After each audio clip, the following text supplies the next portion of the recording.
Hello दोस्तों, नमस्कार। मैं हूं उदय सिंह राजपुरोहित। आप सभी का स्मार्ट एकेडमी चैनल पे हार्दिक स्वागत है। और आज अपन पढ़ने वाले हैं मॉडल्स के बारे में। और मॉडल्स में जो पढ़ेंगे यूजेस ऑफ विल, सेल और आउट टू के बारे में।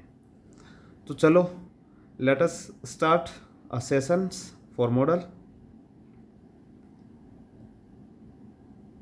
ये लीजिए, जो पहले मॉडल हैं वो विल और सेल के बारे में अपन बात करेंगे और इनके यूजेस के बारे में बात करने वाले हैं।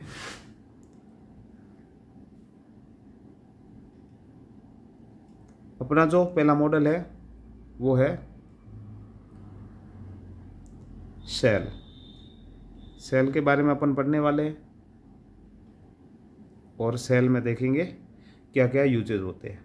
देखो, वैसे जो सेल का प्रयोग है ना, वो कब किया जाता है? फ्यूचर की इंफॉर्मेशन के लिए। कब किया जाता है?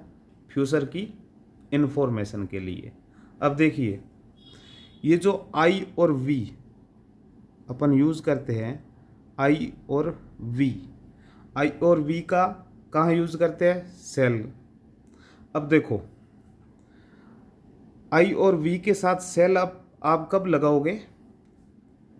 फ्यूचर की इंफॉर्मेशन के लिए। जब आपको टेंसेस के अंदर अपन बोलते हैं वो विल और सेल का यूज, तब फ्यूचर की टेंस की जो इंफॉर्मेशन होती है ना, फ्यूचर की इंफॉर्मेशन होती है, वहाँ पे आप यूज करते हैं।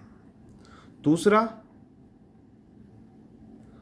आई और वी के साथ आप जब सेल लगाओगे, जब आपको देनी हो क्या? Polite way speaking. Polite way का मतलब होता है विनम्र रूप से। कैसे कैसे? देखो, या तो आप ऑफ़र के रूप में, आप किसी चीज़ का ऑफ़र करते हो, चाय का, कॉफ़ी का, कुछ भी हो, तो ऑफ़र के रूप में। दूसरा है सजेस्ट, आप किसी को सजेस्ट करते हो, सजेशन देते हो। और तीसरा है प्रोमिस। प्रोमिस, तो ये जो आप ऑफ़र, सजेस्ट और प्रोमिस, ये तीनों वर्ड है ना, ये किस रूप में आते हैं? ये आते हैं पोलाइट वे स्पीकिंग के अंदर। यानी कि आप विनम्र रूप से जब बात करोगे, तब आई और वी के साथ क्या यूज़ करोगे? सेल का यूज़ करोगे। ठीक है दोस्तों।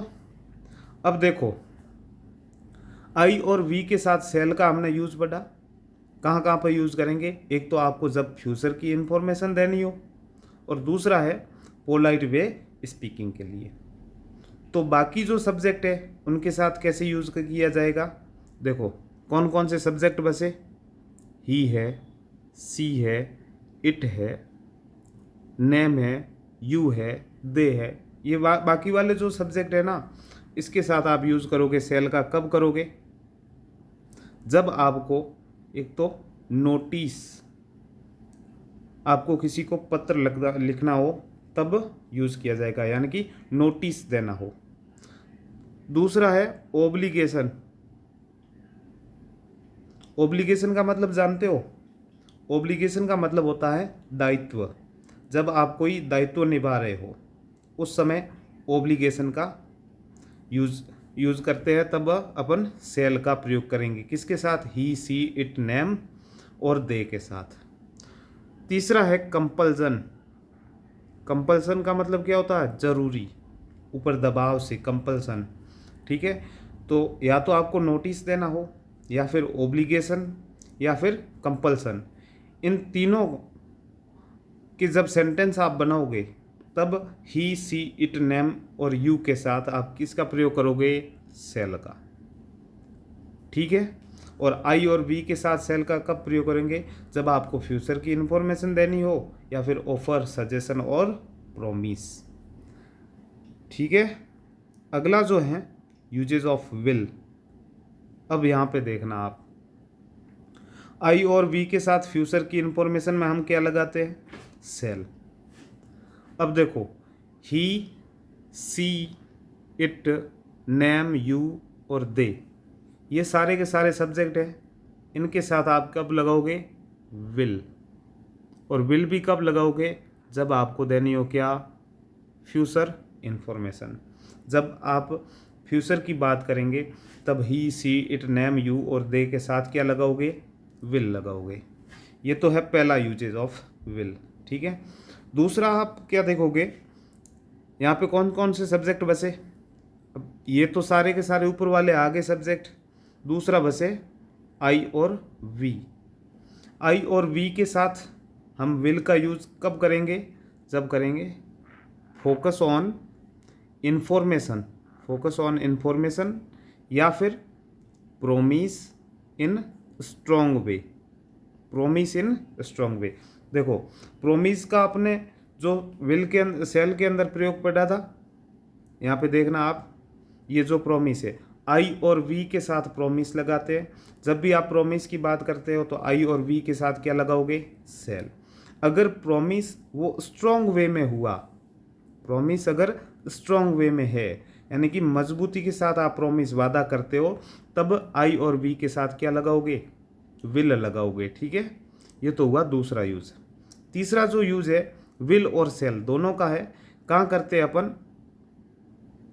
ये नाम सुना हुआ है, कंडीशनल सेंटेंसेस। जब कंडीशनल सेंटेंस की बात आती है तब अपन विल और सेल का प्रयोग करते हैं। और जो चौथा यूज है वो है विल का आई और वी के साथ कब लगाओगे? To ask a question. जब भी आप क्वेश्चन करोगे तब आई और वी के साथ क्या लगाओगे? विल लगाओगे, ठीक है। ये तो है क्या? यूजेज ऑफ विल और सेल के। अब इसके जो क्वेश्चन है वो अगले प्रैक्टिस सेशन में अपन करने वाले हैं, और अगला जो मॉडल है वो आज पढ़ेंगे ought to. Ought to model, देखो आउट टू का अगर बेसिकली यूज देखा जाए ना, तो एक ही सबसे अपन बता सकते हैं, वो है मोरल ड्यूटी। जब आपको नैतिक कर्तव्य की बात करनी हो, ठीक है, ड्यूटीज की बात करनी हो, तब आप आउट टू का यूज करते हो। आउट टू मॉडल में आपको कुछ नहीं देखना है, आप देखना जब भी आप एफर्मेटिव सेंटेंसेस की बात करोगे आउट टू के रूप में, तब आपको ये स्ट्रक्चर याद रखना है। कौन सा? Subject plus ought to model लगाया, और मॉडल के साथ वर्ब की कौन सी फॉर्म आती है? बेस फॉर्म आती है, वर्ब की बेस फॉर्म आती है, आप उसका यूज़ करोगे। जैसे देखो, we ought to respect our nation. We ought to हमारा दायित्व है, यानी कि हमारा कर्तव्य है, टू रेस्पेक्ट अवर नेशन, यानी कि हमारे देश का क्या करेंगे? सम्मान करेंगे। ये क्या है? हमारा कर्तव्य है। अब आउट टू के साथ कौन सी लगी हुई है? रेस्पेक्ट। रेस्पेक्ट क्या है? वर्ब की बेस फॉर्म। दूसरा, जब सेंटेंस का स्ट्रक्चर नेगेटिव वे में रखा जाएगा तब देखना, सब्जेक्ट फिर आएगा आउट, मॉडल क्या है? आउट टू, लेकिन जब नोट का प्रयोग किया जाएगा तब आउट और टू के बीच में नोट लगाया जाएगा, और उसके बाद में क्या आएगी? वर्ब की बेस फॉर्म आएगी। तो देख लीजिए example, you ought not to do such work. आपको ऐसा कार्य नहीं करना चाहिए, ठीक है। You ought not to do such work. तीसरा जो स्ट्रक्चर है वो है परफेक्ट फॉर्मेट का। परफेक्ट फॉर्मेट के अंदर क्या लगाया जाएगा? हैव और वर्ब की थर्ड फॉर्म, और वर्ब की थर्ड फॉर्म भी क्या सेंस रहती है? परफेक्शन का सेंस रहती है। तो देखिए, आउट टू ये तो मॉडल हो गया, हैव प्लस वर्ब की थर्ड फॉर्म, ये परफेक्ट फॉर्मेट है। और परफेक्ट फॉर्मेट का भी नेगेटिव बनाना हो तो आउट और टू के बीच में आपको क्या लगाना है? नोट लगाना है। जब भी आउट टू मॉडल के अंदर नेगेटिव का आप प्रयोग करोगे तो आउट और टू को तोड़ दीजिए, उसके अंदर नोट डाल दीजिए, ठीक है। जब भी आपको नेगेटिव बनाना हो तो आउट टू के बीच में नोट आएगा, ये याद रखना है। इनके स्ट्रक्चर याद रखने हैं। बाकी मोरल ड्यूटी है तो आप वैसे ही समझ लो, हमारे देश का सम्मान करना चाहिए, हमें ऐसा काम नहीं करना चाहिए, ठीक है। तो ये हमारा क्या है? नैतिक कर्तव्य है। तो इसका भी एग्जाम्पल देख लीजिए, you ought to have said these thing to your father. You ought to have said this thing to your father. इसका क्या मतलब हुआ? आउट टू हैव ये क्या बताता है? परफेक्शन है। अगर इसका नेगेटिव करना होता तो यहाँ पे क्या लिखते?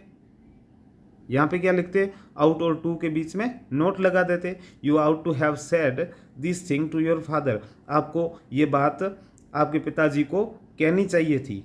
और अगर नेगेटिव होता तो आपको ये बात आपके पिताजी को नहीं कहनी चाहिए थी।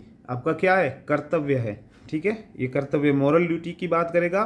तब कौन सा मॉडल यूज करोगे? Ought to. नेक्स्ट जो है वो है अपना ग्रामर। तो ये हो गया मॉडल वाला।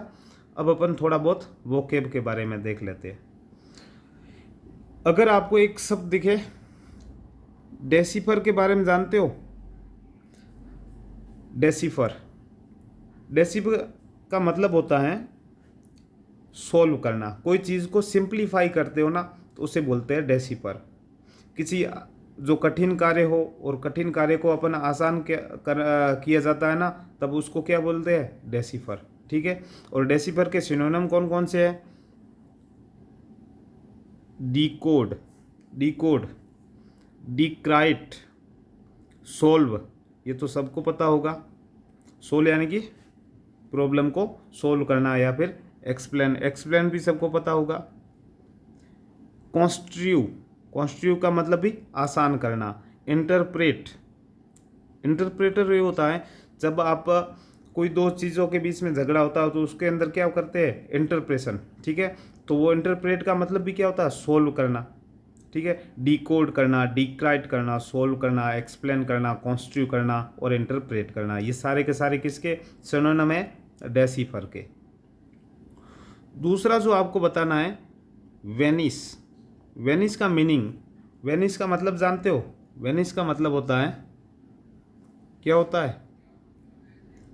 वेनिस का मीनिंग क्या होता है? गायब होना, गायब होना, गायब होना। ये क्या है? वर्ब है। वेनिस क्या है? वर्ब है, और इसका मतलब क्या होता है? गायब होना। आप कहीं पे गायब हो जाओ तो यू आर वेनिस्ड। ठीक है, आप गायब हो गए, यू आर वेनिस्ड। अब जो पिछली क्लास थी उसमें मैंने एक क्वेश्चन पूछा था, वो कौन सा था?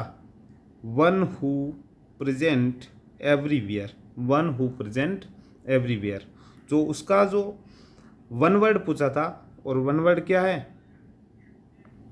Omni present. जो हर जगह प्रेजेंट हो उसे क्या बोलते हैं? ओमनी प्रेजेंट बोला जाता है। ठीक है, तो ये हो गया। अगली क्लास के अंदर अपन फिर मिलेंगे। अच्छी लगी है तो लाइक और सब्सक्राइब शेयर ज़रूर करिएगा। तब तक गुड बाय।